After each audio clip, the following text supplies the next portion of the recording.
Bueno, pues buenas noches. Muchas gracias a la asociación, a Chencha y al pueblo de Lagartera. Estoy nerviosísimo porque para mí esto es como torear en las ventas. Es decir, para una persona que esté interesada en el estudio de la indumentaria popular, de la indumentaria histórica, pues eso, Lagartera es como las ventas. Entonces,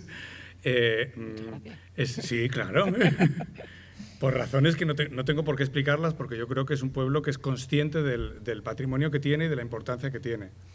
Y cuando me llamó Chencha para ofrecerme el estar aquí dando esta charla, pensé, ¿qué les cuento yo?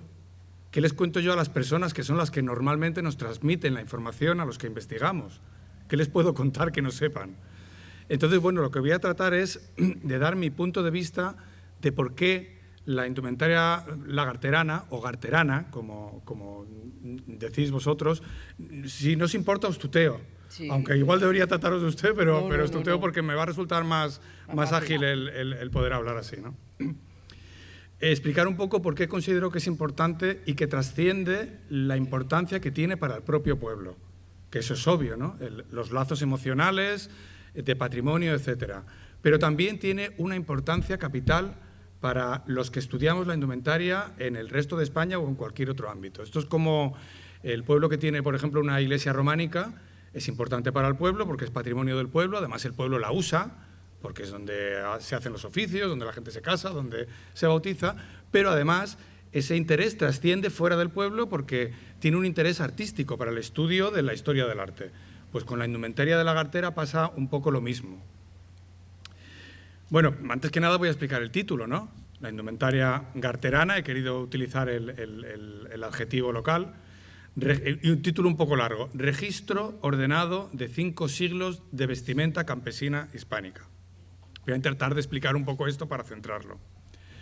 Yo no voy a hablar de las labores de Lagartera, porque hay quien sabe más y es un asunto que está muy tratado y habría personas que lo pueden tratar mejor. Es decir, no voy a hablar tanto de la ornamentación que lleva el traje, de todos los bordados que lleva, de todas las cintas, de las guarniciones, de los deshilados, sino del traje en sí, de la estructura del traje, de cómo eso está relacionado con momentos históricos y también con otras formas de vestir de otras zonas, no solo de España, sino también de lo que llamamos el ámbito hispánico, es decir, allí donde llegó cuando era hegemónica. Durante los 2 siglos que fue hegemónica la cultura hispánica, llegó a muchos puntos de Europa y también, por supuesto, a toda la zona del Imperio americano. Pero también hay otras relaciones que no tienen que ver con eso. Entonces voy a intentar dar unas pinceladas del interés que encuentro yo o que encontramos los investigadores en la conservación, la preservación del traje de Lagartera, porque puede arrojar mucha luz sobre otras zonas oscuras cuando estudiamos en otras áreas. Y voy a intentar explicar por qué. Lógicamente, me he centrado en el traje femenino y además no en todos los elementos, porque si no necesitaría estar aquí una semana dando una charla de 3 horas cada día, porque es mucho lo que se puede extraer de las prendas conservadas, del uso de las mismas, de toda la nomenclatura que llevan asociada, en fin. Entonces, bueno, yo digo vestimenta campesina hispánica porque a veces cuando decimos traje típico o traje regional, como ya se ha utilizado en el uso folclórico, por así decirlo, o como uso identitario, a veces se puede perder de vista que lo que se trata es de un testimonio del pasado. Esto quizá no lo tenga que explicar en Lagartera, porque todos sois conscientes de que había gente que vestía así, que esto no es una invención, porque todos seguramente en vuestras familias, creo que fue la última, fue en el 2011, ¿no? Sí. Falleció en el 2011. Se trata de un caso extremo de persistencia en el vestir antiguo. Entonces eso nos permite hacer algo que no es arqueología, que es lo que hacemos habitualmente en otras zonas donde a lo mejor hace 100 o 150 años que se dejó de vestir al uso del lugar. En el caso de Lagartera, como puede ser en el caso de Fraga, en Huesca, o en la Alberca, en otros puntos de España que se mantuvo la indumentaria en el uso vivo cotidiano, no es arqueología, podemos preguntar directamente. Aunque ya nadie vista de garterana, pero sí que están aquí muchas personas que a lo mejor han vestido así sus madres, con lo cual han tenido una experiencia directa de todo eso. No es una especie de ensoñación, es algo que se vivía cada día. Entonces eso, claro, es como, yo siempre digo que es como si para un paleontólogo pudiera observar, y perdonadme la comparación, que a lo mejor no es muy afortunada, pero es como si un paleontólogo pudiera ver a un dinosaurio vivo y poder estudiarlo vivo. Es decir, no es algo que haya que ir a un arca a sacar unas prendas que no sabemos cómo se colocaban, o a buscar en fotografías antiguas, o a preguntar a alguien que dice, a lo mejor mi abuela hubiera sabido, etcétera, sino que ese estudio se puede hacer directamente. Y por eso tiene un interés indudable también para los que venimos de fuera, porque nos permite entender códigos y maneras de hacer que en otros sitios han desaparecido, y lo que encontramos son prendas que están mudas en las arcas, en el mejor de los casos. Hay otros pueblos donde no hay nada. También una característica importante del vestir de la gartera es que, así como en otros lugares lo que entendemos por indumentaria tradicional ha ido muy acompasado con los tiempos. Es decir, es un error creer que la gente en los pueblos vestía de una manera fosilizada, ni siquiera en zonas tan arcaizantes como en la Gartera o como en todo el occidente de la provincia de Toledo. Eso se puede percibir una evolución a lo largo del tiempo. Hay un momento en el que se incorporan, por ejemplo, el percal en los mandiles, un momento en el que se incorporan los pañuelos de hombros, de estampados, etc. Eso se puede ir haciendo una cronología del traje. ¿Cuál es la característica y en lo que destaca en ese sentido la gartera? Que en lugar de ir sustituyendo una moda por otra, se fue superponiendo una moda a otra. Y fueron quedando las cosas más antiguas hacia el interior del traje y las más recientes en el exterior, de tal manera que si fuéramos desvistiendo una garterana, iríamos como viajando en el tiempo hasta llegar a la primera de las prendas. Y ese es un poco el recorrido, un poco somero, superficial, que voy a tratar de hacer, intentando, bueno, pues aportar otra visión distinta de alguien que viene de fuera. Ya digo que escogiendo solo unos elementos, porque si no, me pondría a hablar y no terminaría. Bueno, lo primero quizás sería el tocado, que es es decir, antes de ponerse algo nadie, está el arreglar el pelo que es un elemento del cuerpo, o sea, ni siquiera es el vestido, pero sí que es como el iniciar a aderezarse, a arreglarse o a gobernarse, como decís aquí con mucha propiedad, que es muy bonita toda la terminología. Bueno, el peinado es un asunto que a veces no se tiene en cuenta, ¿no?, a la hora de estudiar el traje o a la hora de reconstruirlo. Aquí sabéis que es muy importante el peinado, que no se puede pasar por alto, porque si una garterana no va bien peinada, no se puede poner el pañuelo a la cabeza. Porque el peinado condiciona la forma en la que queda el pañuelo. El moño característico que se ha conservado aquí es lo que en otras zonas llaman el moño de picaporte. Aquí le llamáis de picaporte también, ¿no? En otro sitio le llaman moño de martillo, etc. Todos estos moños, también después el rodete, son relativamente recientes. ¿Por qué? Porque antes del siglo XVII lo normal era que las mujeres, sobre todo las mujeres casadas, llevaran tocas en la cabeza, tocas de rebozo que iban por debajo del rostro. Y eso hacía que normalmente lo que llevasen fuera no se le diera mucha importancia al peinado, porque el pelo casi nunca se veía. Y las mozas solteras, en casi todo el ámbito hispánico, lo que llevaban era la trenza suelta a la espalda. Sabéis que antes nunca se cortaban el pelo, entonces las mozas antes de casarse, por toda España, llevaban la trenza suelta. Eso se conservó en la zona norte, en Cantabria, en el País Vasco. Todavía llegó a la época de la fotografía que se ve a las mujeres de los caseríos del País Vasco con las trenzas que les llegaban hasta las corvas prácticamente. En algunas zonas de Alicante y en las Islas Baleares. Ibiza, que es otro de los focos de persistencia en el vestir, que allí todavía quedan una docena de mujeres que van vestidas de payesa. Esas mujeres todavía llevan la trenza que la llevan hecha de tal manera que el cabo de la trenza coincida con la punta del pañuelo y que se vea el lazo por ahí. También allí, como se ha conservado la indumentaria, también se han conservado esos códigos muy específicos de cómo se tiene que vestir cada cosa. Las cosas no se ponían de cualquier manera, y eso lo sabéis bien. Bueno, este cuadro que os he traído aquí es un pastel del pintor Lorenzo Tiepolo. Eran una familia de pintores de Venecia que acudieron a la corte de Madrid cuando se estaba construyendo el Palacio Real. Y de hecho el padre de Tiepolo, de este Tiepolo Lorenzo, fue el que pintó el fresco que decora el techo del Salón del Trono del Palacio de Oriente. Y tuvimos la suerte de que Lorenzo, uno de los hijos, hizo una serie de pasteles de cuadritos en los que reflejó los tipos populares madrileños de la ciudad de Madrid, la gente que él veía por las calles. Hay majas, hay vendedoras, en este caso una vendedora de uvas, y vemos, no se ve muy bien ahí, pero sí que se ve un tipo de moño que es del mismo tipo que el picaporte de la gartera. Lo único que el picaporte de la gartera se lleva más en la coronilla. Y además se han incorporado los rizos de delante, que es una incorporación de la moda ya romántica del siglo XIX. En el siglo XVIII, seguramente las garteranas irían también con todo el pelo peinado hacia atrás. El peinado también iba reflejando las diferentes modas. ¿Por qué aparece el peinado, empieza a tener importancia en el siglo XVIII?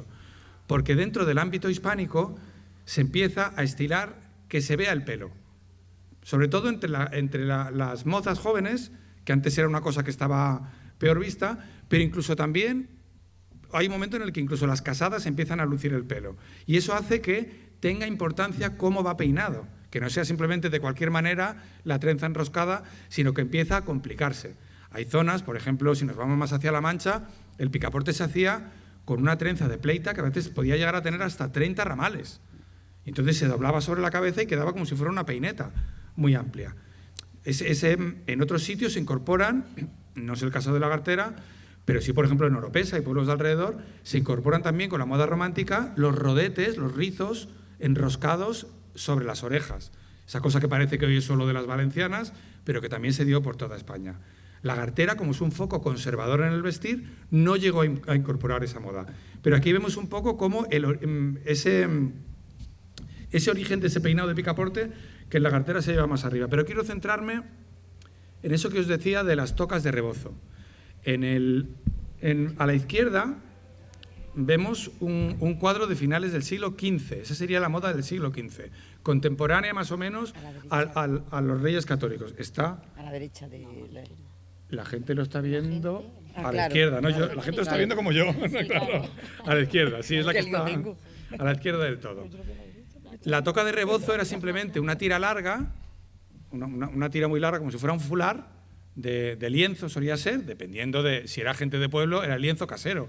Si era gente más rica, a lo mejor eran las telas que llamaban de Rouen o de Zendal, es decir, lienzos finos que a veces eran incluso de importación. O podía ser incluso lienzo de Arras, que es de donde viene lo de la camisa de Arras vuestra, ¿no? Y el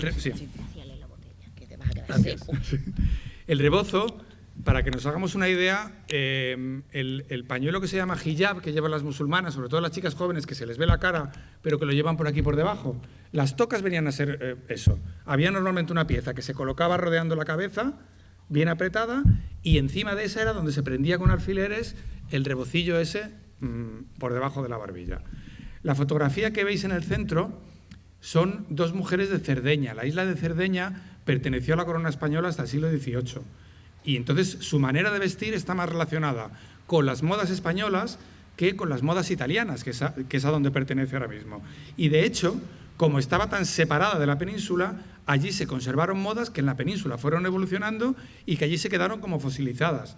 Si veis, es muy parecida el rebozo que llevan en la cabeza al que vemos de pues 5 siglos anterior. Y a la derecha del todo, bueno, esta foto no la tengo que explicar, ¿no? Es una de las fotos de Ruiz de Luna, me parece, del fotógrafo. Pero lo que quiero que veáis es que lo interesante de la conservación del pañuelo de la cabeza en la gartera y por qué el pañuelo en general es una evolución de la toca, es porque, pese a que las mujeres iban de luto, el pañuelo de la cabeza, corregidme si me equivoco, era siempre blanco, siempre blanco. Siempre. Eso es un resto de esa costumbre de las tocas, porque las tocas siempre eran blancas, siempre, nunca eran negras.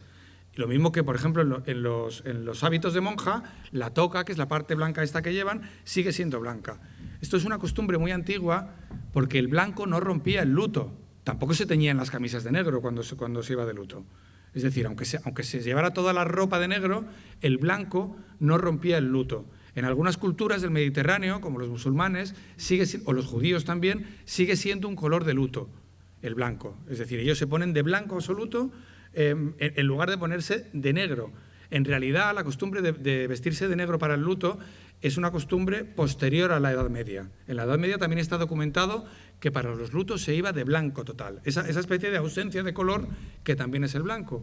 Es con la moda borgoñona que incorporan, cuando viene el emperador Carlos V, que se había educado en los Países Bajos, trae esas modas del norte de Europa, trae esa costumbre del negro y además ya cuando se consigue los tintes negros que venían de las Indias, que eran carísimos. Entonces ya ir de negro perfecto no era solo por ir de luto, sino que es que era lo más elegante que había.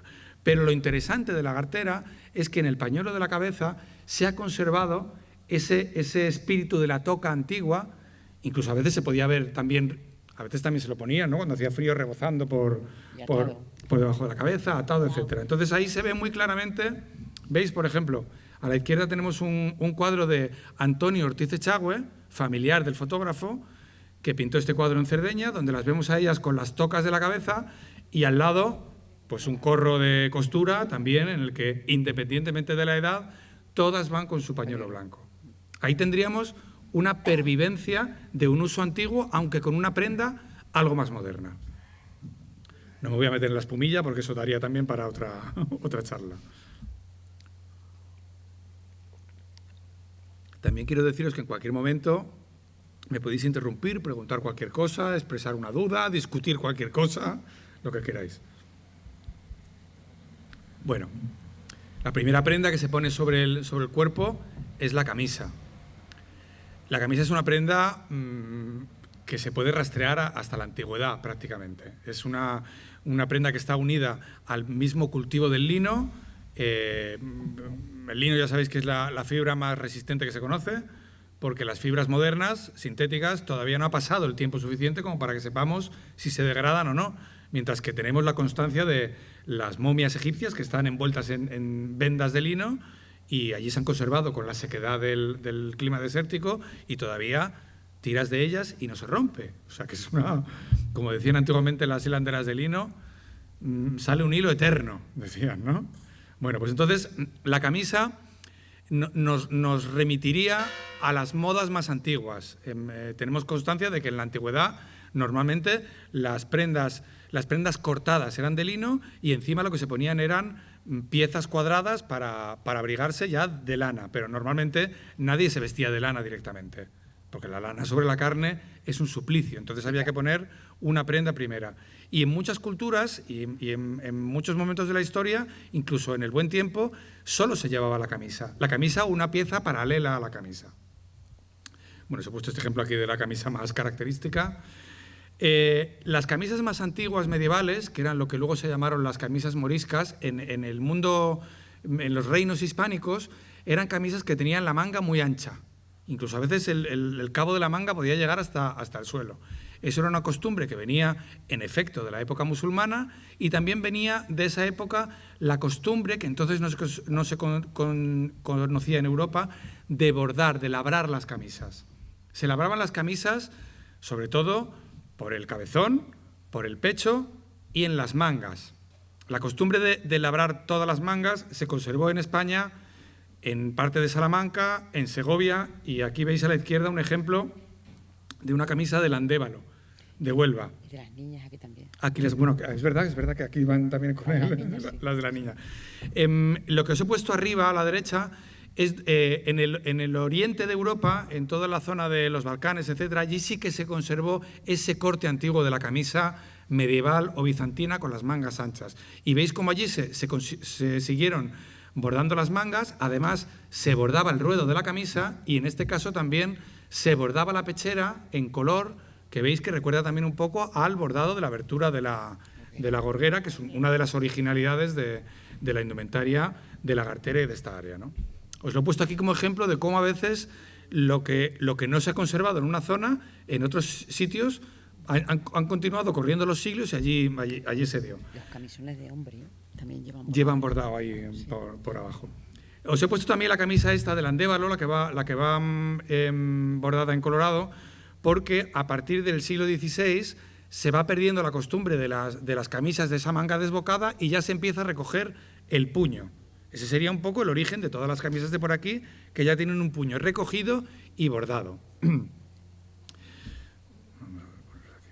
Pero quiero ir a otra cosa que es un poco más peculiar por la foto que he puesto al principio, que es el plegado, el plisado o el rizado de las mangas de la camisa. Esto es una técnica que es también antiquísima. Prácticamente desde que se documenta el cultivo del lino ya tenemos en la iconografía, estoy pensando por ejemplo en los frescos egipcios, cómo ya se conocía esa técnica de plegar el lino y dejarlo y que se queden los pliegues. Esto no tiene ningún misterio. Cualquiera que se haya apoyado un poco sobre una tela de lienzo sabe que el lino enseguida coge la marca. Entonces eso puede jugar en nuestra contra porque se arruga mucho, o puede jugar a nuestro favor. Prácticamente con un planchado o con agua caliente se queda, y además el efecto es maravilloso. Cualquier tela plisada es un efecto, bueno, estupendo. Estéticamente tiene un movimiento, etcétera, ¿no? Entonces sabemos que en el siglo XV, Fray Hernando de Talavera, que era el confesor de Isabel la Católica, tuvo un tratado criticando los excesos en el vestir. Y una de las cosas justamente a la que se refiere es a la costumbre de traer, eso dice, aquí estaba hablando de las alcandoras, que era una manera antigua, que viene del árabe, de decir, de llamar a la camisa. Fijaos qué curioso, en vasco, en euskera, camisa se dice alcandora todavía. Es decir, es una palabra árabe que pasó al vasco y que los vascos conservaron, mientras que en castellano no se conservó. Pero bueno, dice, vengo a las alcandoras, es decir, a las camisas labradas y cintadas, y de muchas maneras plegadas, porque había un furor por plegar el pecho, el ruedo de la camisa, pero sobre todo las mangas, que era lo que más se veía. Se conservó en muy pocos sitios de España esto, en muy pocos. Os pongo aquí un ejemplo, por ejemplo, en el valle de Echo, en el Pirineo de Huesca, en Aragón.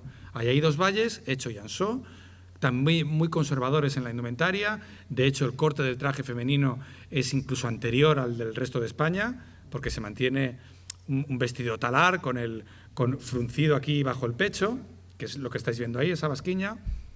Y aquí vemos, por ejemplo, a la derecha, a la mujer a la que están peinando, vemos la camisa con el plegado ya un poco deshecho cuando lo llevaban a diario, eso lo volvían a hacer un poco para los domingos o para la fiesta, y con las mangas al aire porque va vestida un poco más de diario. Pero para la fiesta se ponían unas mangas sueltas, postizas, y entonces la camisa quedaba como abullonada, aquí lo estáis viendo, en el hombro. Otro sitio donde se conservó el plegado de las camisas, aunque ya mucho menos, fue en Asturias. De esto tenemos tanto noticia en el siglo XIX de los autores que hablaban de que en algunas zonas de Asturias se rizaban las mangas de las camisas, y luego también en algunas fotografías antiguas, bueno, aquí se ve levemente, se ve a la izquierda, esta mujer que veis aquí en la fotografía antigua en color sepia, lo interesante es también que la camisa está tan rizada que el efecto es el mismo que el de la camisa de ras, que aunque tenga una largura de manga, al rizarla tanto se queda al final en una manga corta, de lo finos que son los pliegues. Y bueno, ahí simplemente hay otros dos. Y por ejemplo, aquí, el único otro sitio donde yo he visto que se hacía esto es en el traje pero es un traje de danzante de hombre, en San Esteban de Nogales. Esto está en la Ribera, en la provincia de León. Son las camisas normales de hombre, pero que para las danzas rituales, se aderezan de esa manera. Además, quedan de una manera que la camisa queda cuadrada completamente, queda como con 4 esquinas, como lo veis aquí. A la izquierda vemos cómo van vestidos en el día de la víspera, que viene a ser el traje tradicional de calzón y de chaleco, pero con esos escapularios, y luego ya el día de la fiesta en la procesión, que son danzantes de naguillas, con un pañuelo haciendo las veces de mandil, y esas camisas tan espectaculares. Fuera de esto, no se ha conservado el plegado de las camisas, nada más que, pues eso, la gartera y estos sitios, ¿no? Bueno, voy a pasar un poco de puntillas bueno, me salto, por ejemplo, una pieza importantísima que es la faisa, creo que decís aquí, ¿no? La faisa. Porque eso también es una pervivencia de las modas de los siglos XV y XVI. Cuando examinamos los ajuares de labradoras de otras provincias, de 1500 y pico, aparece muchas veces un ceñidor, una faja de colores, etc. Eso es algo que se perdió en ese siglo, pero que se mantuvo en el interior del traje de la gartera, que era lo que hacía que pudieran asentar ahí perfectamente pues toda la carga de guardapieses que iban unos encima de otros, ¿no? El único otro sitio donde se conservó, pero no tan vivo, porque se perdió hace más tiempo, es en el traje antiguo de las maragatas. No en el traje más moderno negro, sino en el traje antiguo de sayuelo, que también lleva una pieza que es la fascia, que dicen allí, también en leonés, que también es también similar a la de la gartera. Es una pieza de telar colorada, con rayitas, etcétera, ¿no? Pero son los dos únicos lugares. Pero desde luego el uso que tuvo en la Gartera es un caso extrañísimo de persistencia después de 5 siglos. Eso es una moda que fue languideciendo durante el siglo XVII, durante el Barroco, se quedó en lugares muy apartados, pero en el siglo XVIII ya desapareció en el resto de España. Bueno, pues en la Gartera se mantuvo. No se veía, pero se ve un poquito, ¿no? Pero está debajo. Y eso es lo importante, ¿no? Que va quedando, lo más antiguo va quedando como al interior. Vendría después el capotillo y después la gorguera, ¿no? Dependiendo que te pusieras. Claro. Pero bueno, quiero ir un poco a la gorguera porque es una pieza espectacular, es una pieza emblemática y porque también constituye una pervivencia singularísima. Singularísima porque además cuando decimos la palabra gorguera, a todo el mundo le viene a la cabeza, fuera de aquí, los cuellos de lechuguilla, que se acabaron llamando en efecto gorgueras después. ¿Por qué? Porque las gorgueras del siglo XVI, las del traje de corte, tenían 3 partes. Una era la parte que tapaba el pecho, que vendría a ser la correspondiente a vuestra gorguera. Otra era el cuello, que era un cuello engomado que levantaba hacia arriba como si fuera un cabezón. Y, por último, la lechuguilla, que era la parte que iba rizada. Con el tiempo se perdió esa parte de abajo y se acabó llamando gorguera solo a la lechuguilla. Pero aquí es donde se ha conservado lo que propiamente se llamó gorguera en la moda tardomedieval, ¿no? Es decir, al final de la Edad Media se llevaban unas gorgueras que eran un poco más desbocadas, con el cuello en V, pero que iban labradas también. Y después ya se empezaron a cerrar hacia arriba. Este es uno de los pocos cuadros que hay, retratos reales que hay de la reina Isabel la Católica. Es decir, no copia de la copia, sino de un pintor que la pintó a ella directamente. Está expuesto ahora mismo en el Museo de las Colecciones Reales del Palacio Real, o sea que se puede ver. Y bueno, hay algunos autores que interpretan que esto que se ve aquí es una camisa gallada, que llaman, una camisa labrada de gallos, pero otros, entre los que yo me cuento también, creen que es una de las pocas testimonios gráficos que tenemos de una gorguera del tipo de las de la Gartera también. Es decir, muy cerrada al cuello y labrada por todo el contorno y por toda la parte que se veía, porque la gorguera lo que hacía era velar el pecho, es decir, salvar el escote del jubón o del sayuelo o de lo que fuera, y como la camisa también solía ser muy escotada, pues lo que hacía era tapar el pecho.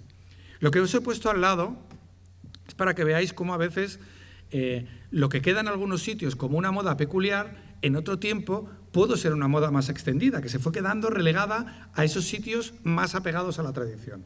Y os he traído unos cuantos ejemplos de gorgueras apuntadas en protocolos de pueblos de alrededores de Madrid, pegados a Madrid. ¿Veis, por ejemplo, ahí una gorguera de Beatilla labrada de negro, un real, de Getafe en 1550. Esto todo eran ajuares de labradoras. Una gorguera de Redecilla, el cabezón de Ruán, labrada de negro, 3 reales, de Leganés. ¿Quién lo diría, viendo Leganés ahora, no? 1568. Otra tela de gorguera labrada de amarillo, igual que aquí también se labran con el tono tostado. Camarma de Esteruelas, que es un pueblo que está pegando a Alcalá de Henares, 1576. Una gorguera labrada de negro, Carabanchel de Arriba, de cuando Carabanchel era un pueblo, 1583. 2 gorgueras, la una labrada de negro y la otra con deshilados y puntas blancas. Parece que están describiendo las gorgueras de aquí, ¿no? Sí. Móstoles, 1595. 3 gorgueras labradas de amarillo y ladrillejos. Ladrillejos probablemente sea un tipo de labor que hace cuadritos, como los ladrillos. Chinchón, 1599. Una gorguera labrada de seda negro. Parla, 1604. Ya hemos cambiado de siglo. Una gorguera, el cabezón colchado con puntas. El colchado es otra manera de llamar al tejidillo también, a esas labores. Pero no es lo mismo. No es lo mismo, ya lo sé, pero quiero decir que está dentro de ese tipo de técnicas que había. Pozuelo del Rey, en el siglo XVII. Y ya las más tardías que he encontrado son de la parte de Santa María de la Alameda, que está por encima del Escorial, una gorguera de mujer nueva labrada con seda negro, otra gorguera de mujer labrada de hilo azul y amarcigado. El amarcigado es el almacigado, que es el color caparrosa o así, el color, vosotros lo llamáis tostado, sí. Vamos, el color cagao. Ese es el almacigado. Otra, Y esas combinaciones también del azul y el almacigao que aquí también se usan, ¿no? En algún capotillo yo lo he visto En los capotillos. Pero sobre todo son en ajuares de casa, ¿no? Algo así, en mantelerías o algo así. Bueno, no eso sé. es posterior. Posterior, vale. Yo sé que sí que hay esa combinación en aliste, en el bordado de aliste, sí que se combinan esos dos colores, ¿no? Y por último, dos grogueras de mujer, la una con un poco de seda negro y la otra con un poco de hilo almacigao. La Olla, que también es un pueblo de ahí de Santa María de la Alameda. Claro, estos son descripciones de inventarios que no sabemos exactamente si tenían el mismo corte, pero sí que está claro que en los géneros y en los colores de las labores hay un mundo que es común. Sí. El sayuelo. Esta es una de mis prendas favoritas para mí, y además esta foto a mí me encanta. Como veis, hay una cosa que os quería advertir al principio. No voy a poner muchas fotos de la gartera, sino de otros sitios, porque el traje de la gartera lo conocéis ya de sobra. Lo que voy a intentar es establecer paralelos para que veáis cómo las cosas siempre están relacionadas, ¿no? Siempre, esto es como, yo digo que lo mejor para entender cómo era la indumentaria antigua, que variaba tanto de un sitio para otro, es pensar, por ejemplo, en la lengua, en cómo hablamos. Hay muchas personas que hablamos castellano, aquí al otro lado del océano. Todos nos entendemos porque es la misma lengua, construimos la lengua, las frases de manera que nos podemos entender. Yo no tengo el acento de la gartera, pero me estáis entendiendo perfectamente con mi acento de barrio de Madrid, ¿no? Ahora, hay pequeños rasgos que hacen que nos distingamos unos de otros. Hay veces que hay acentos que son aparentemente difíciles de entender. Yo qué sé, si alguien de la costa malagueña que cecee mucho, que allí es un acento muy cerrado, a lo mejor de primeras nos cuesta entenderlo, pero después de un rato nos damos cuenta de que están hablando nuestra misma lengua. Seguramente aquí distinguiréis un verato de alguien de la Gartera, de alguien de Talavera, incluso entre pueblos a veces hay pequeñas cosas que... Mirad, hay por ejemplo un pueblo en Badajoz, Fuente del Maestre, que está en mitad de la provincia de Badajoz y que sesean. Pero además sesean los hombres, las mujeres no.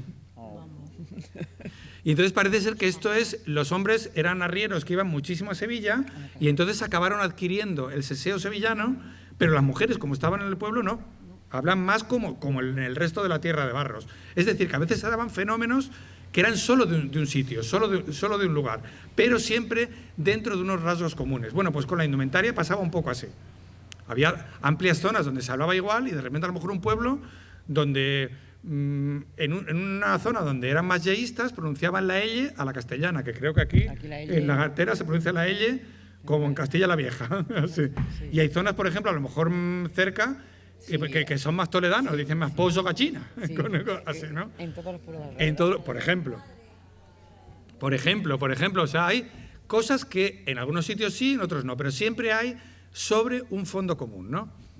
Bueno, de esto no tengo que explicar nada, pero vamos a ver esa forma tan peculiar del sayuelo garterano, ¿a dónde nos remite y de dónde puede venir? Lo primero habría que pensar en la palabra, ¿no? Porque el sayuelo es una prenda que aparece como en la segunda mitad del siglo XVI en 1500 y pico, y que en principio es en esa época cuando ya definitivamente el traje de mujer se corta por la mitad. Hasta ese momento el traje de mujer era enterizo, eso tanto en la corte como en las mujeres de los pueblos. Pero en ese momento, con la moda española, la del imperio, se corta el traje en dos piezas. Y entonces empieza a haber una pieza para la parte del superior y las faldas ya son como independientes, ¿no? Entonces, el sayuelo en principio era una prenda holgada, sobre todo con mangas muy holgadas y mangas rajadas, que por esas mangas era por donde se mostraba la camisa, se presumía la camisa por ahí.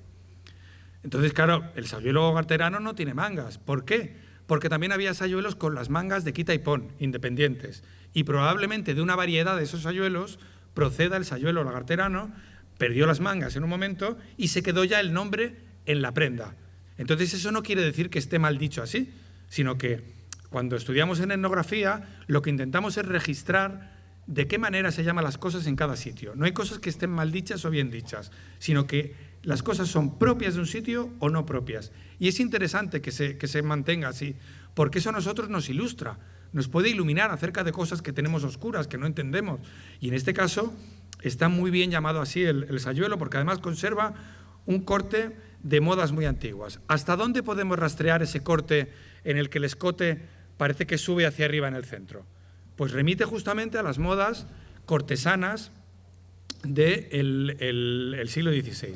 Estos son 3 retratos de la emperatriz Isabel de Portugal, la mujer de Carlos V. Y es en este momento con la moda, se llama moda española, pero no es que la moda de repente se generara en España y fuera un corte absoluto. Es decir, es simplemente que era la moda de la corte española, que era entonces la que marcaba la pauta.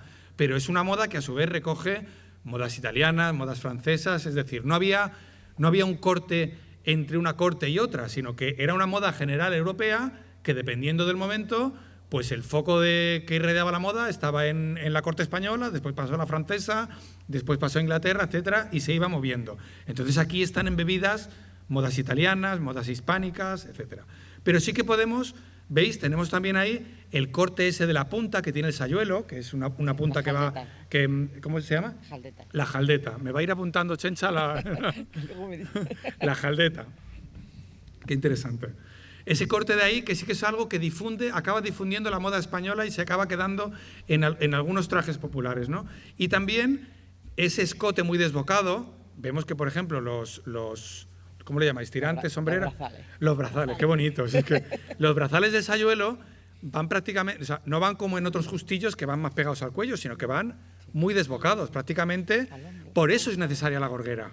Porque hay que, el sayuelo, que en otras partes le llaman justillo en el resto de España, eso que vemos ahora en los coros y danzas, de ir con el chalequito y la camisa, eso, cuando se vestía a la antigua, habría sido como salir en sujetador, prácticamente. Porque el justillo era una prenda semi-interior.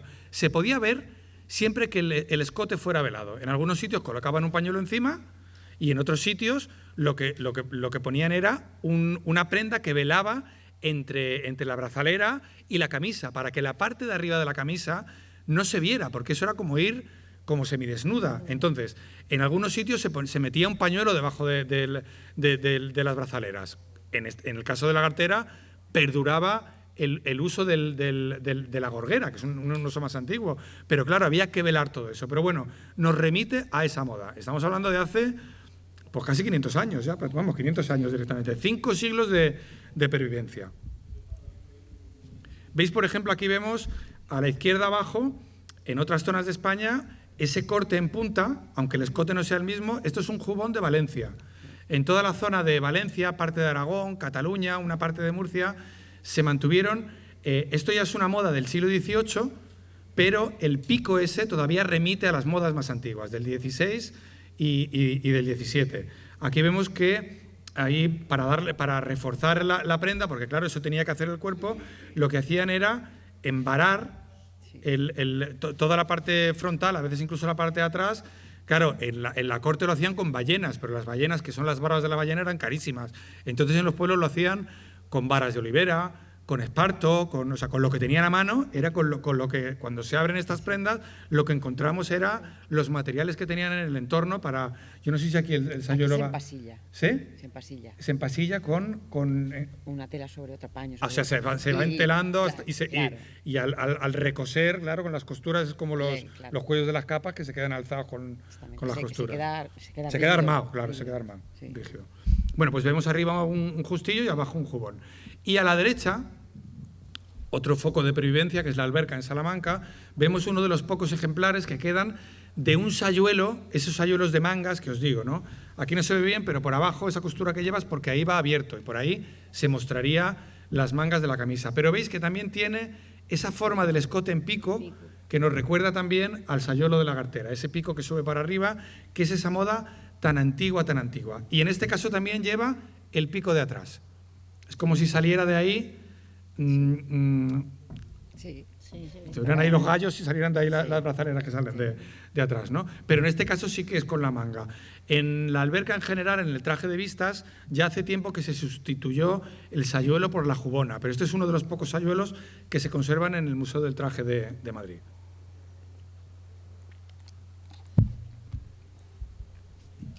Otro ejemplo también de pervivencia de estos cortes en pico lo tenemos en el traje de Roncal, que también es un valle en el que se vistió a la antigua durante mucho tiempo. Incluso estaba estipulado que no se podía cambiar de moda. Hay una anécdota muy curiosa, porque las roncalesas llevaban unos tocados en la cabeza altísimos, muy complicados y incómodos y que gastaban mucha tela. Entonces, varias veces, muchas de ellas en el siglo XVIII se los quitaron para ponerse mantillas. La mantilla, la mantellina, que es lo que ahora ha quedado como en el traje roncalés. Bueno, pues fueron denunciadas muchas de ellas por las autoridades del Valle porque estaba prohibido cambiar de traje. Y al final consiguieron un informe de un médico de Pamplona que les hizo como si fuera una especie de parte médico de la época, falso, diciendo que tenían unos dolores tan grandes en la espalda y en el cuello que estaban dispensadas de llevar el tocado y podían llevar la mantilla. Y desde entonces hasta ahora, lo que ha quedado en el traje roncalés no es el tocado antiguo, sino las mantillas. Es decir, ellas estaban deseando vestirse como el resto de las labradoras porque les resultaba mucho más cómodo. Que son esas que llevan aquí en la foto antigua, que las llevan ahí dobladas en el brazo. Sí, en el brazo. Pero bueno, el justillo y el jubón del Valle de Roncal también acusa esa forma, ese escote en pico por arriba, y ahí veis que en la espalda también es esa manera de, en este caso no son brazaleras, pero sí que también tienden como a juntar en el centro de la espalda el tiro de donde salen las sujeciones. Bueno, estos son varios ejemplos de una recopilación de los justillos de Roncal. A la izquierda tenéis un ejemplo también de esto. Se ha conservado muy pocas prendas, pero alguna hay, de una pareja de ribereños de la Ribera de León, que también vemos un justillo con esos piquitos. Y a la derecha, esto es de la República Checa. Claro, tener en cuenta que el emperador era también emperador de Austria. Y toda esta zona era parte de las posesiones de los Habsburgo.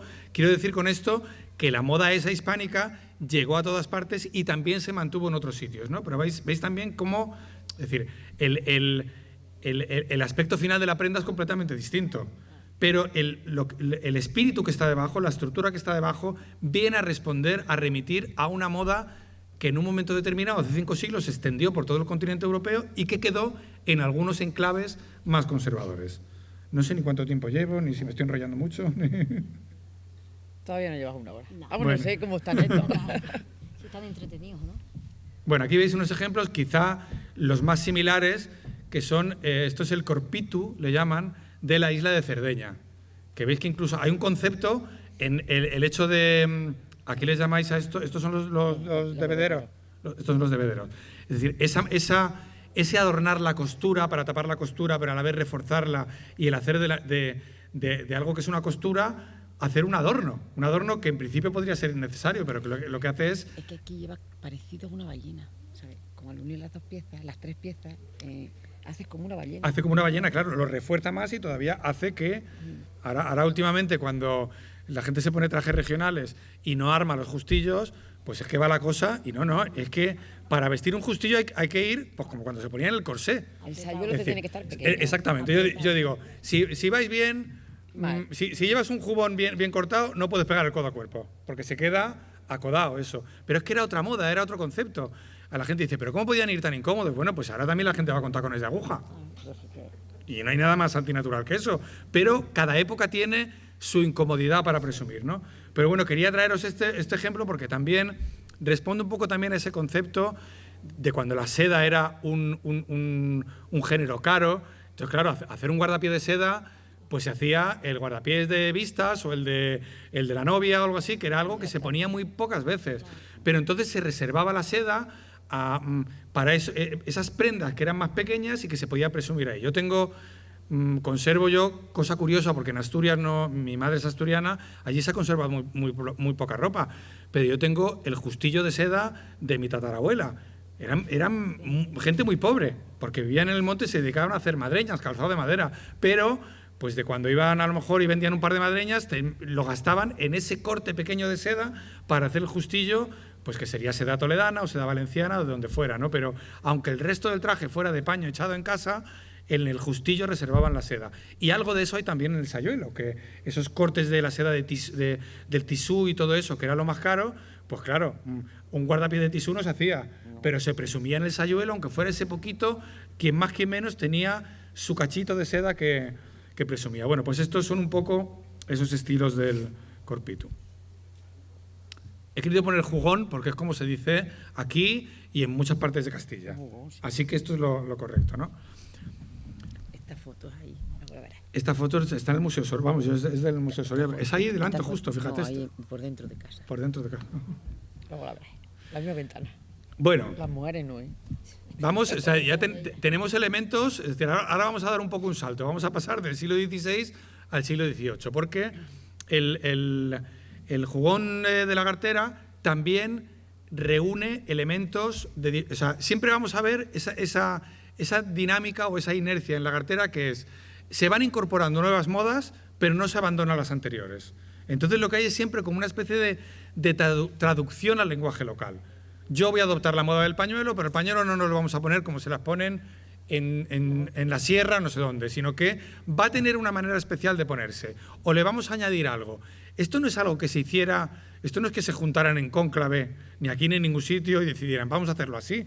Era algo que se hacía de forma inconsciente, era la costumbre de hermosear las prendas, de cambiarlas, de que el pañuelo, pues a lo mejor un pañuelo estampado de merino, era un pañuelo que venía de una manufactura de una fábrica, en Ávila, donde fuera, pero cuando llegaba aquí, pues se le añadía la cinta para vestirlo de esa manera, se guapeaba, se rebordaba, es decir, había siempre algo que se hacía. Y eso sucedía en muy pocos lugares. No todos los pueblos de España tenían esa costumbre de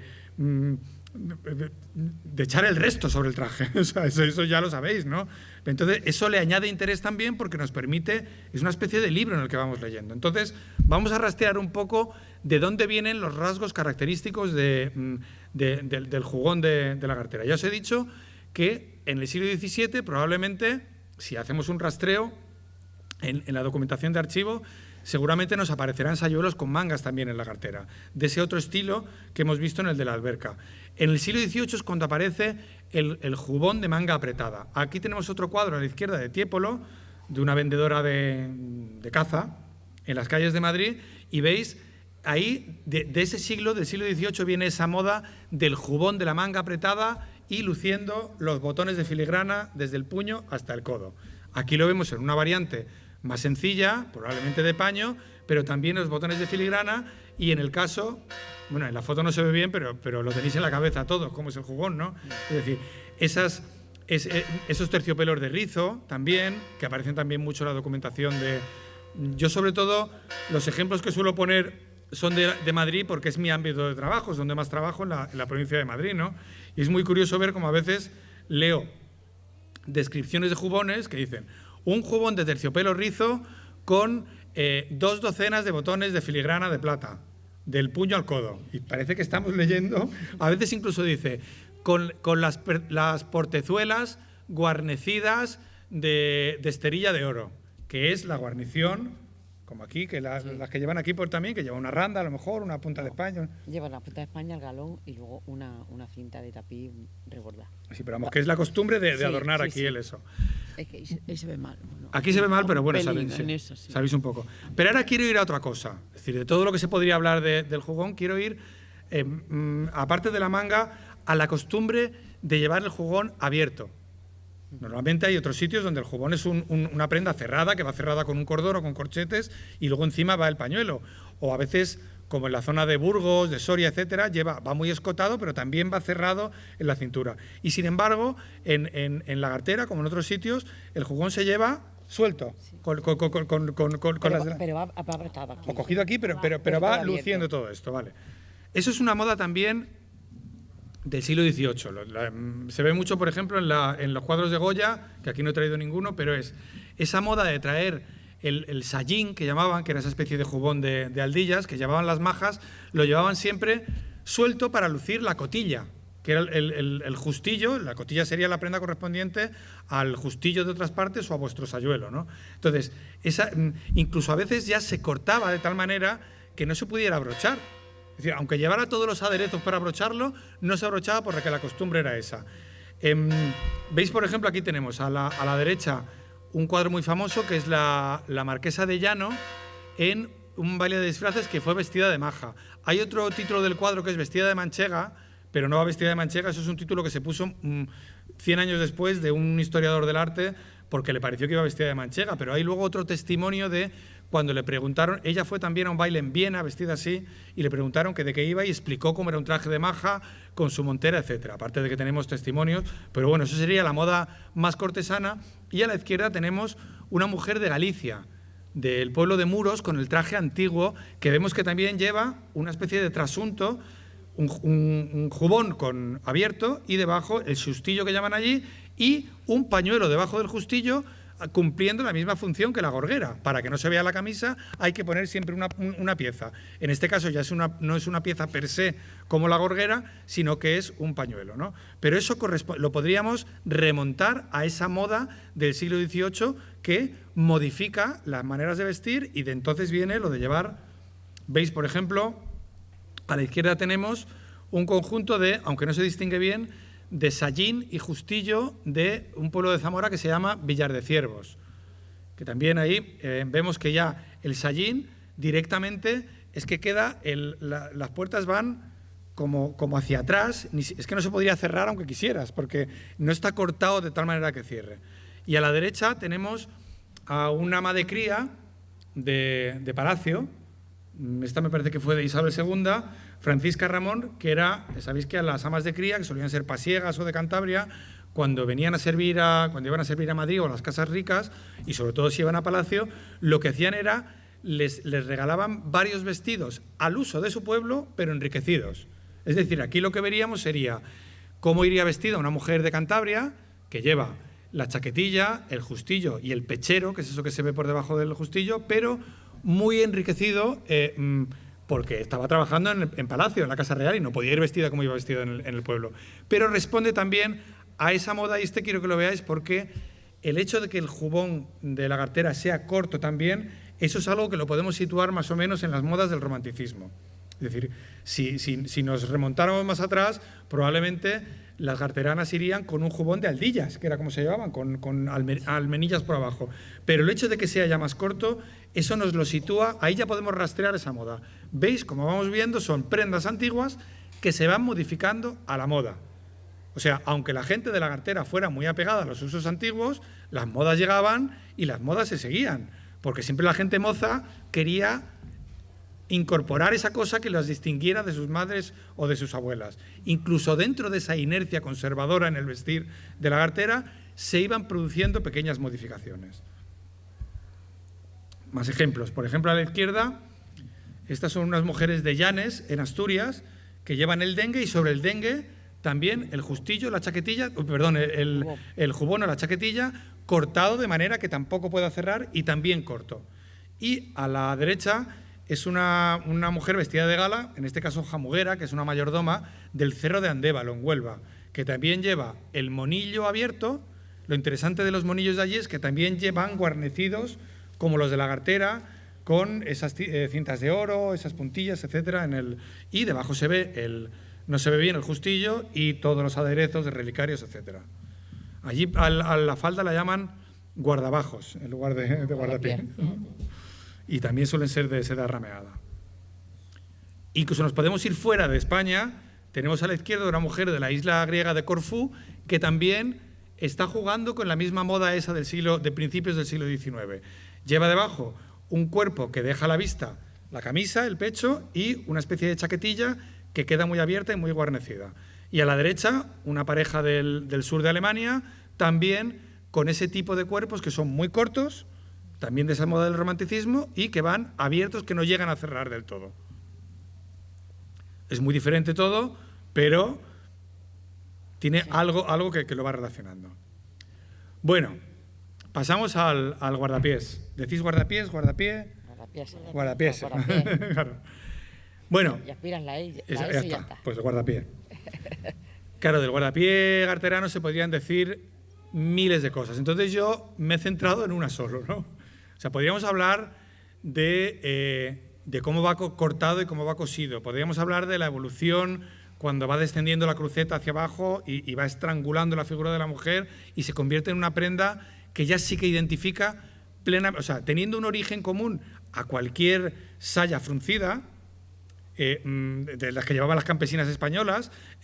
Una característica de la gartera es que las cosas van cobrando como vida propia, un recorrido propio. Es decir, la impronta local es tan fuerte que incluso de una prenda que podía estar en todas partes, acaba teniendo un recorrido que solo se da en el pueblo y se acaba convirtiendo en algo completamente diferente e identificativo. Esa silueta tan característica de la mujer garterana con todas las cuentas pegadas a la cadera, no deja de ser la evolución del fruncido de arriba que va bajando, bajando, bajando hasta que se convierte en algo que, si no sabes cuál es la estructura, te podría parecer una cosa completamente diferente, pero una vez que lo analizas, está ahí. Por ejemplo, esta es la famosa foto de Clifford, de los que van, está tomada en Oropesa, ¿no?, que van a una boda allí, ¿no? Y vemos que todavía no se ha iniciado ese proceso. Eso para los que estudiamos la indumentaria es maravilloso, porque en un sitio como la Gartera podemos ver las cosas en plena evolución. O sea, no hay que hacer una hipótesis, sino que se ve cuál ha sido el recorrido que ha tenido. Podemos ir viendo cómo esa gradación, cómo va evolucionando, y eso nos ilustra acerca de cómo en el pasado, en otros lugares, pudieron evolucionar también algunas cosas que no sabemos cómo han llegado a ser como son. Pero bueno, sobre todo, lo que quería hacer hincapié es en que el guardapié de más lujo de la Garterana, que son los guardapiés de griseta o de seda, etcétera, también tiene un referente en el traje de labradora rica del siglo XVIII, en todo el ámbito español. La labradora rica, o sea, a finales del XVII y principios del XVIII se consolida una manera de vestir a lo labradora rica que más o menos tiene unos elementos que son comunes en cuanto a elementos, pero que se resuelven de manera muy distinta en cada punto de España. Aparte de la camisa, etcétera, serían un cuerpo, que normalmente era un jubón de color oscuro, preferentemente negro, ese cuerpo cubierto por un pañuelo blanco, labrado, o sea, en tonos claros, una falda con diferentes nombres, guardapiés, saya, dependiendo de la zona, como lo llamaran, pero casi siempre de color azul y siempre en telas ricas que podían ser donde alcanzaban solo a los paños finos de lana y donde alcanzaban a la seda, siempre preferían la seda, que es en el siglo XVIII cuando se produce la explosión en la producción de la seda, y casi siempre de color azul. Eso es, o sea, cuando examinamos los protocolos notariales de toda España, entre la gente labradora, lo que abunda siempre son las faldas de color azul. Es el color más abundante. Azul y verde, casi en la misma proporción, pero sobre todo el azul más que el verde.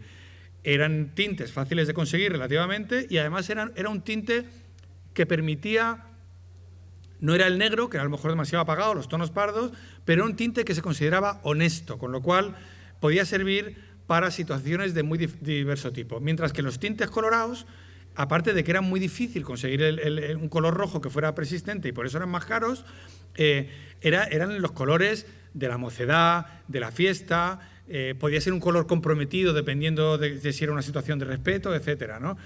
También es la razón por la que en toda España lo que más se han conservado son sayas coloradas, porque eran las que menos se gastaban. Como era la más cara, era la que se guardaba en el arca. Y es mucho más difícil encontrar las sayas verdes o las azules. Pero bueno, yendo un poco quiero simplemente que os fijéis en esta foto, que era cuando todavía las guarniciones del guardapié coinciden en lo básico a las que se pueden constatar en otras partes de España. Siempre, siempre con el toque peculiar que distingue, que hace que cuando vemos una prenda de la Gartera sepamos que es de la Gartera, ¿no? Aquí os pongo, por ejemplo, a la derecha, esto es un exvoto de una ermita que está en un pueblo pegando a Burgos. No se ve muy bien el tono azul de la falda, pero sí se ve bueno, lleva ahí un delantal negro, pero eso sería como el punto cero. Es decir, el mínimo común denominador de una labradora sería el jubón negro, el pañuelo blanco y la saya azul de diferente largura dependiendo de la moda.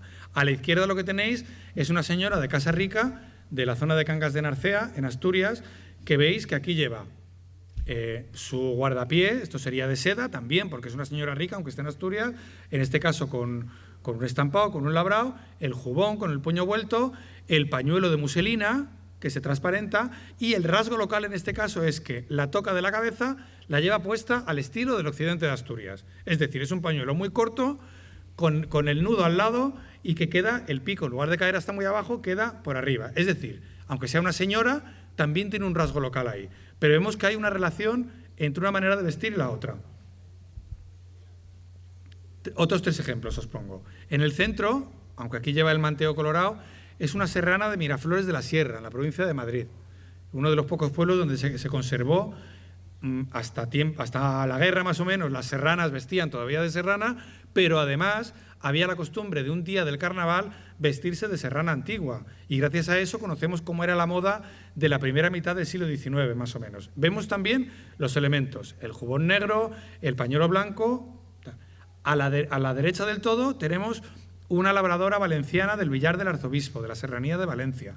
Otra zona donde también se conservó hasta tiempo reciente las formas de vestir. Mirad, todavía en los años 70, en el año 75, había señoras de estos pueblos, señoras mayores, que llevaban el moño con las agujas de plata y todo el aderezo. Ya no llevaban el moño este de valenciana, pero sí la joya del cuello, los pendientes de racimo y los 2 agujones atravesando el rodete, en ese caso.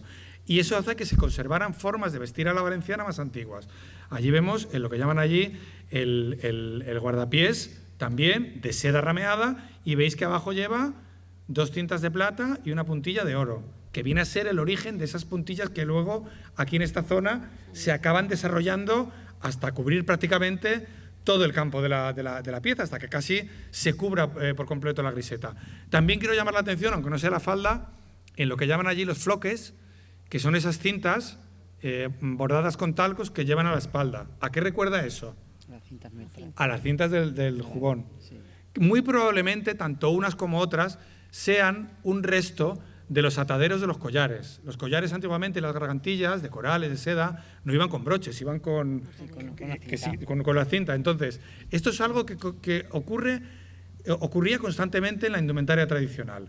Había un elemento que tenía una utilidad, ese elemento útil se empezaba a ornamentar de tal manera que acababa por cobrar entidad por sí mismo, hasta el punto de que desaparecía la utilidad, pero se mantenía el elemento. Os pongo otro ejemplo. Por ejemplo, en el traje más moderno de las maragatas, hay una pieza que se lleva a la espalda, llevan también unas cintas que son como las cintas del culo. Es decir, que también pasa lo mismo que pasa aquí. En origen eso eran los ataderos de los guardapiés o del mandil. Lo que pasa es que como quedaban colgando, se empiezan a ornamentar y llega un momento ya que son independientes y se siguen poniendo. Ya la función que tienen es solo ornamental. Bueno, pues allí las maragatas llevan también unas cintas del culo y luego otra cosa que llaman las puntas blancas. Y las puntas blancas son 2 puntas de lienzo, 2 triángulos de lienzo con puntilla alrededor que se colocan a la espalda y se ven por debajo del pañuelo de 1000 colores. ¿Qué es eso? Pues eso es el resto de la pañoleta blanca que se llevaba debajo del pañuelo de color, que en un momento determinado desapareció la pañoleta, pero como estaban acostumbradas a verse con las puntas asomando, siguieron cortando 2 puntas porque si no, no estaba completo el traje. Entonces, ese probablemente sea el origen de las cintas, tanto las cintas del jubón vuestro como los floques de Valencia, que simplemente es una pieza que va puesta con alfileres en el pañuelo. Ya está, es un adorno que llevan allí. Y a la izquierda es una novia de oropesa que en este caso conserva, es decir, como el elemento ese de la labradora antigua. Fijaos, yo me he leído protocolos de Carabanchel de 1750, algo así, que la primera vez que lo estaba leyendo, sobre todo cuando llega el momento de las vistas, eso es una costumbre que estaba en toda Castilla. Las vistas era el traje que regalaba el novio a la novia y era un traje de gala, un traje formal que se usaba muy poco a lo largo de la vida. A lo mejor se usaba pues para ir a otra boda, para ir de mayordoma, para lo que se usan las vistas en otros pueblos donde las llaman vistas, en Navalcano por ahí o en la Alberca, etcétera. Era un traje muy rico, pero que se usaba poquísimo, como la ropa muy de gala que tenemos ahora, que tampoco nos la ponemos 2 o 3 veces en la vida, a lo mejor.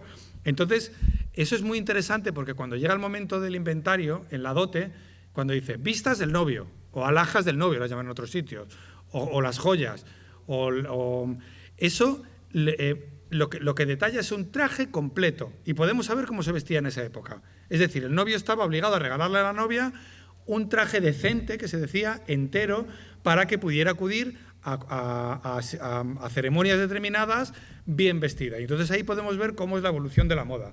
Bueno, pues cuando yo examino las vistas de las mujeres labradoras de Carabanchel, que además era un pueblo relativamente rico, porque Carabanchel antiguamente la verdura no se podía traer de muy lejos. Si, la verdura que se consumía en Madrid tenía que estar cultivada en la huerta que estaba cerca. Y Carabanchel surtía de la verdura a la corte, con lo cual siempre tenían dinero en el bolsillo. Y cuando vemos los ajuares de las carabancheleras del siglo XVIII, pues yo empiezo a leer y veo lo que os decía antes, ¿no? Un jubón de rizo negro con 2 docenas de botones de filigrana. Un pañuelo de batista labrado de oro, por ejemplo, también. Un guardapiés de griseta azul, también tenemos la griseta, con una cinta escarolada al canto. La cinta escarolada era la que iba haciendo así. O con unas puntas de España de oro por el ruedo, o tal. Un mandil de rizo también. O sea, claro, seguramente, si viéramos a una carabanchelera de ese momento, las líneas del traje no se parecerían, porque luego en cada sitio tiene un estilo distinto. Pero es curiosísimo cómo la base de lo que luego ha evolucionado de diferente forma en cada lugar es la misma, ¿no? Es decir, es como que había oleadas de modas que iban llegando, pero se iban abandonando en unos sitios y en otros, pues como aquí, se mantenían. Llegaba una moda, se quedaba. Llegaba otra moda, se quedaba y se iba poniendo encima, ¿no? El mandil. Vamos a ir al mandil, por ejemplo. Esta es la otra foto famosa de los modelos de Sorolla. Una foto magnífica. Entonces, de todo lo que se podría decir del mandil, hay muchas cosas del mandil garterano que remiten a las modas arcaicas. Por ejemplo, esa costumbre de recoger el vuelo del mandil en prácticamente 1/3 del vuelo de abajo. Es decir, eso es una característica de modas antiguas. Cuanto más atrás nos vamos en los delantales, en los mandiles, más encontramos esto. Y eso es lo que hace, como bien sabéis, que los mandiles sienten bien. Porque cuando tienes debajo una prenda acampanada, como es la falda, cuanto más recojas tú el vuelo, mejor se va a desplegar el mandil y más elegante queda, más bonito queda. Pero quiero que nos fijemos en esa ornamentación que no llega hasta arriba del todo. Tía Petra. Esta es la tía. No. Es decir, esa especie de U que forma la guarnición del mandil, que no llega hasta arriba y que también es un rasgo que encontramos en zonas que han conservado modas antiguas. Siempre que... Y aparece por muchos sitios, pero ya como un residuo, ¿no? Cuando estamos haciendo trabajo de campo en alguna zona y aparece un mandil que llamamos nosotros para entendernos en U, porque forma como una U la ornamentación, ahí es que hay alguna moda antigua que ha quedado, ¿no? Por ejemplo, uno de los lugares donde aparecen estos mandiles con esa ornamentación es en la Sierra de Burgos. La zona de Burgos es una zona también ahí arcaizante. Bueno, esto es una pareja de Castrillo de la Reina. Veis, por ejemplo, como allí llevan lo que llaman allí a los justillos los llaman armillas y las hacen de manfor. El manfor es como una especie de lana labrada, pues como esto. Es como esto, así, de este estilo. Y también allí lo que hacen, como ya la gorguera se perdió hace mucho tiempo, si es que se usó, pero también nunca va con el justillo viéndose la camisa. Allí lo que llevan es un pañuelo debajo del justillo que le llaman el chino ahí, ¿no? Pero bueno, quiero que veáis esos mandiles que tienen esa decoración también que llega justo hasta la mitad de la pieza. En Zamora, a la derecha tenemos una mujer de aliste. El delantal, el mandil no tiene que ver, pero tiene que ver. Tiene otro corte que es más estrecho, pero también es estrecho de arriba y también esa insistencia en que la decoración llegue solo hasta ese lugar.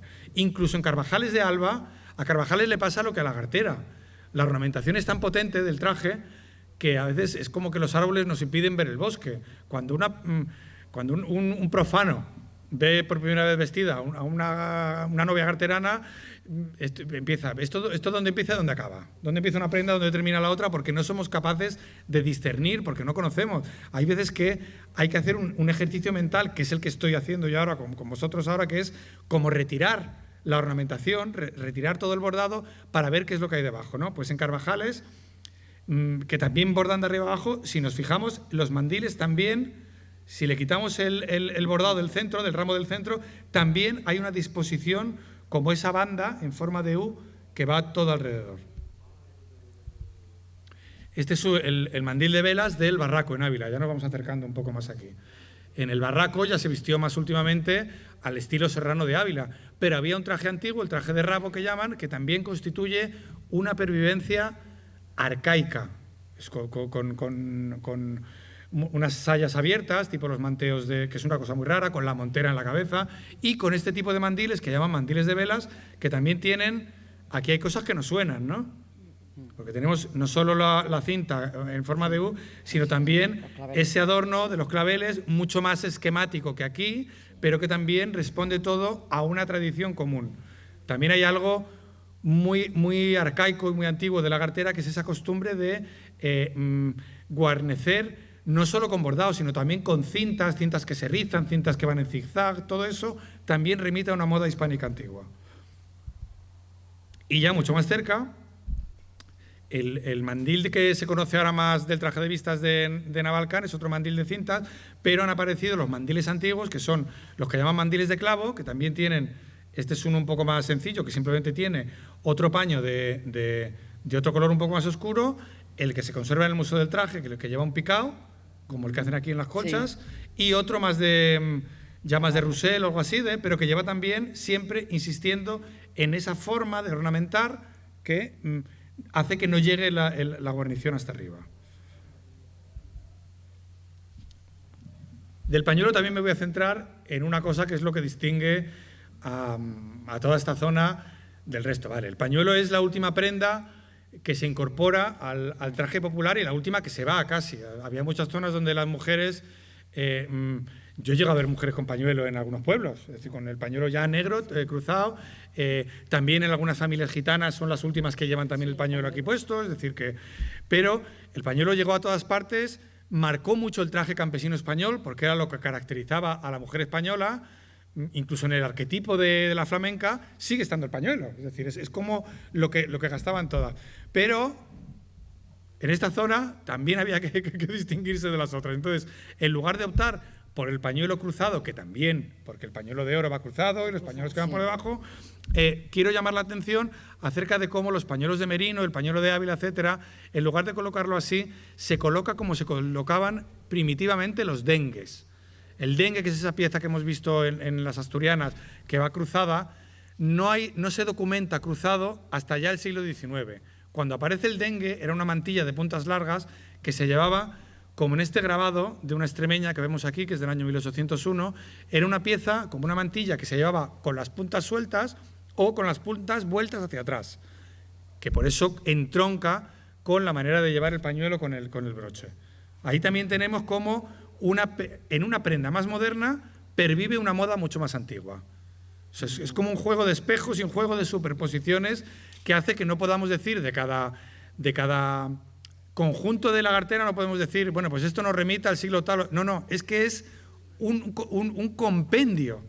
Es como una especie de libro de historia en el que se van sumando una cosa a la otra y que tenemos que ir descifrándolo, ¿no? Y, por supuesto, cuando una mujer se vestía... Es decir, este es un trabajo que hacemos nosotros como de análisis y de interpretación, pero lógicamente las últimas garteranas que se vestían, cuando se vestían se estaban vistiendo simplemente. No estaban pensando, me estoy poniendo una gorra del siglo XVIII, me estoy poniendo una caro. ¿Veis? Aquí, por ejemplo, tenemos, a la izquierda es una mujer de Zamarramala, en Segovia, con esa prenda, y a la derecha tenemos uno de los pocos trajes de rabo que quedaban en el barraco también, con ese dengue que lo llevan allí de esa manera, no cruzado, sino con las puntas vueltas hacia atrás, una mantilla de hombros que le llaman allí. Y ya voy a ir terminando, porque ya llevo un rato. Este habla mucho, ¿eh? No, ya nos hemos dado cuenta. Y ya está. Pero simplemente quería decir, ya habéis visto que me he dejado muchísimas prendas, de cada guarnición, se podía estar una semana haciendo un análisis de todo el vocabulario aplicado a la indumentaria, porque eso sí que es un caso... A ver, en el resto de España, ya digo que cuando hacemos el trabajo muchas veces lo que nos encontramos son prendas mudas.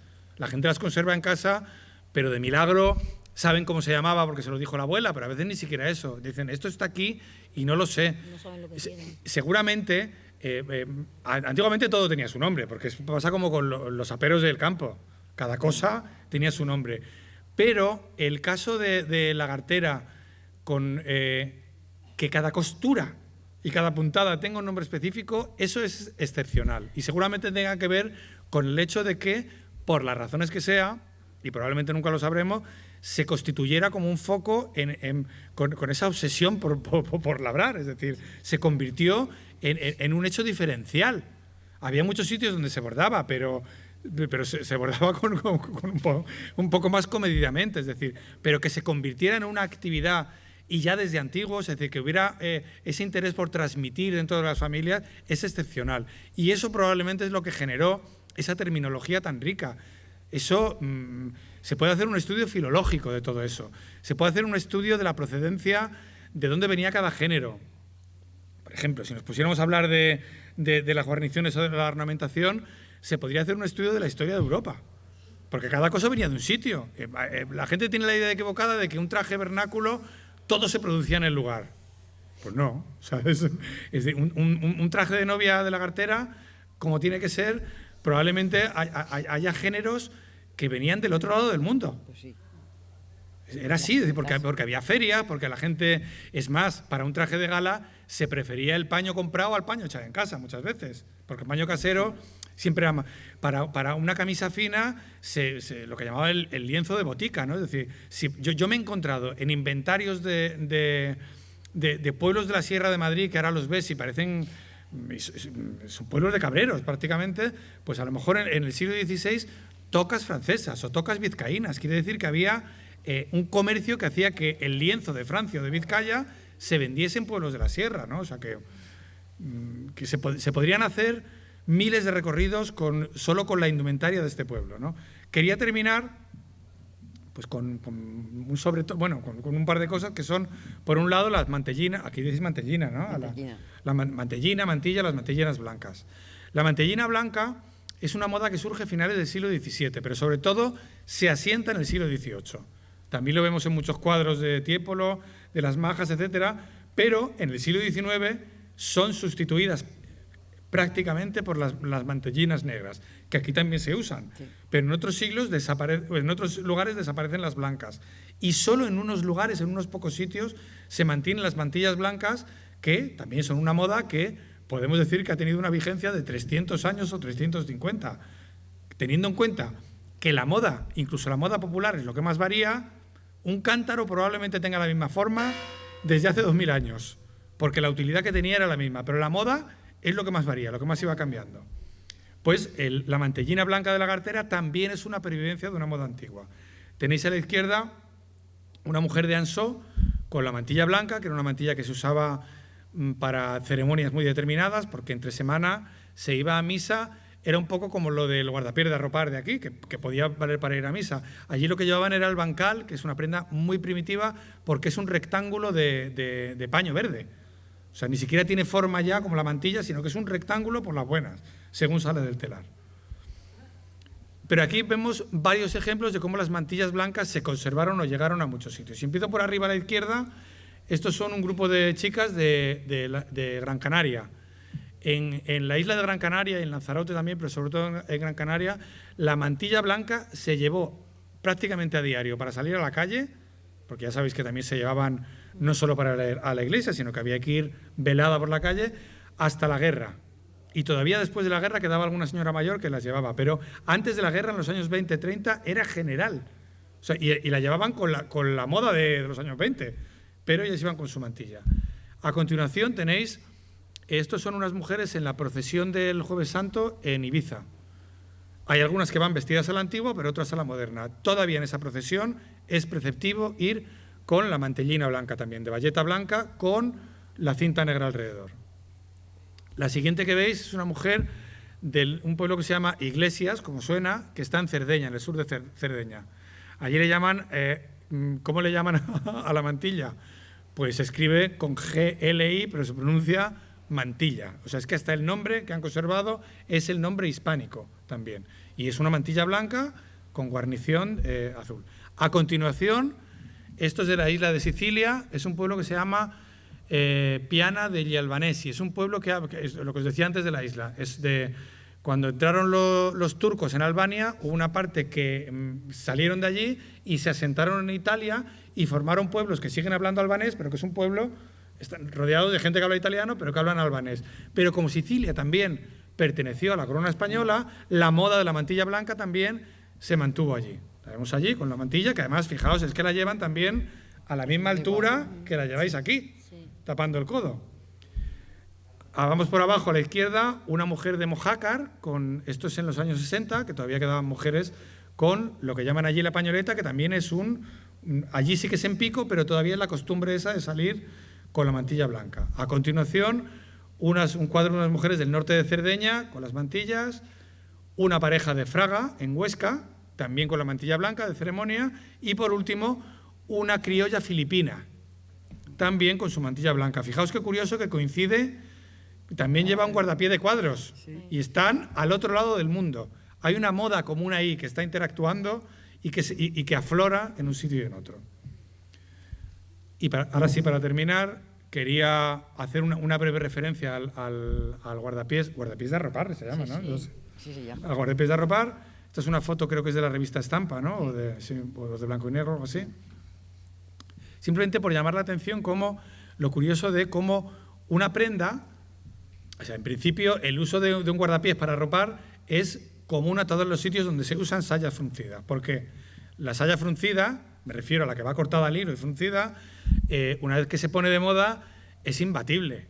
Imbatible por un montón de razones. Primera, está al alcance de una persona que sepa coser elementalmente, porque no lleva corte ninguno.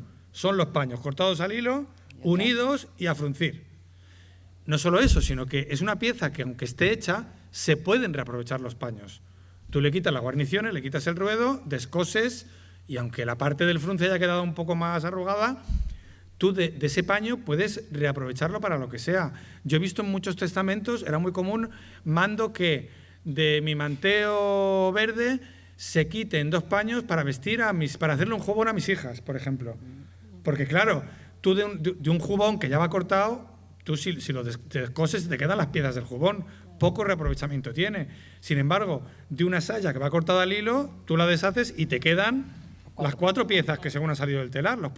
Si el paño es bueno, lo puedes reaprovechar. Entonces, y no solo eso, sino que si estás trabajando y vas con un guardapié de trote, si coges unos huevos de la gallina, te los puedes guardar aquí. Si vas con el chiquillo, también lo puedes arropar. Te puedes quitar, si te lo echas por encima y está lloviendo, o sea, era una prenda de una versatilidad enorme, enorme.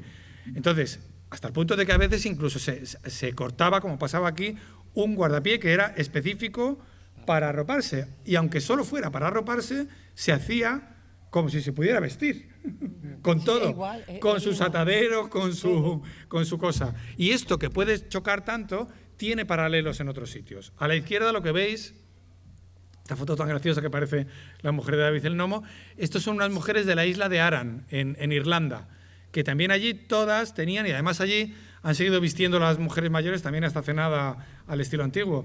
Llevaban como si fuera una saya colorada, de bayeta colorada, lo único que allí se la ponían para abrigar con la cinturilla por la cabeza, como si la vistieran, pero la dejaran allí por la cabeza. Esto, a la izquierda, esto es una mujer de Paredes de Buitrago, en la Sierra de Madrid, con lo que llaman allí un refajo, pero también que lo vestían de la misma, cuando iban de pastoras lo llevaban así, el colorado, y es lo mismo. Es decir, a la derecha, una mujer de Valdemanco, también en Madrid, un poco más cerca ya de Guadarrama, en la sierra, esta es la señora Mercedes, con el refajito que decía ella, que se hizo ella para llevarlo ella de pastora al campo. Es decir, se hizo un refajo, todo con su cinturilla, pero ella dice que nunca se lo puso en la cintura. Pero es que había que ponérselo así para abrigarse, claro, hacerlo así, ¿no? O sea, que es que no era una excepción eso, sino que... Y luego, no en refajo, pero sí en lo que es un mandil. Esto que veis arriba son los mandís de mostra o mostrís de la zona del interior de Galicia. Esto en origen, lógicamente, era un delantal, porque se hacían así en el telar, o sea, es decir, esto era la pieza del telar, ya se hacía el mandil tejido entero, con esa franja colorada tan bonita. Estos son varios. Y luego ya se tableaba, ¿no?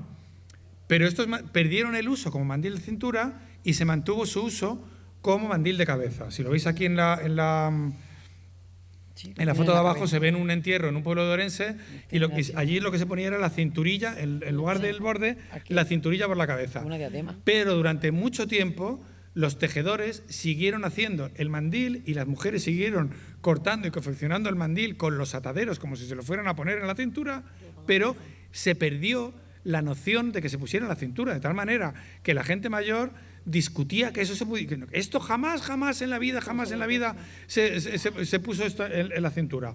Luego, cuando revisamos la documentación, sí que hay escritos de 1830, 40, que hablan de las mujeres de Galicia, que dicen: llevan un mandil plegado como un abanico en la cintura, cuando llueve se lo quitan y se lo ponen en la cabeza. ¿Qué ocurrió?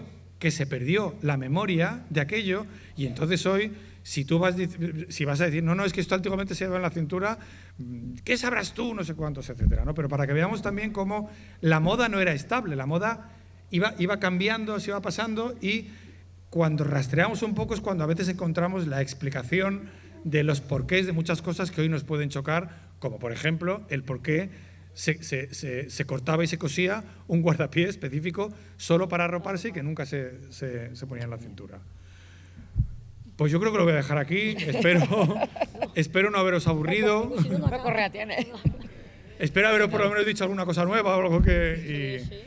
Muy interesante. Y sobre todo agradeceros, habéis estado como en misa, o sea, la atención que habéis tenido. Ya se me han quitado los nervios. No, pues has tardado, ¿eh? Si no llegas tan nervioso. No, es que como estabais aquí sentadas ya me he Claro, tranquilizado. hemos relajado. Y el baile que he echado con Amada antes también me ha relajado relajado. mucho. No sé si tenéis alguna pregunta o alguna cosa que queráis decir o algo. Que si tenéis alguna pregunta, está diciendo. Ah, pues, esta es Magdalena que todo tiene. A ver, ahí hay una pregunta. Lo de las pumillas. Claro, claro, es que eso es... Ha dicho que eso es muy... Mira, eso es complicado porque la espumilla es, como todo esto que os he dicho, en una pieza tan pequeña recoge modas muy antiguas. Las tocas de lienzos finos, rizados y azafranados ya se documentan en la Edad Media. O sea, ya en ese momento ya sabemos que había la costumbre de cagar el lienzo con azafrán y que quedara de ese color así tostado. Pero eso no implica que tuvieran esa forma. Ahora, la espumilla tiene una cosa que la hace que sea muy antigua, que es rectangular. La pieza que va por aquí sería la parte más antigua, porque sería como si una toca de esas largas que os decía al principio se hubiera ido reduciendo, menguando.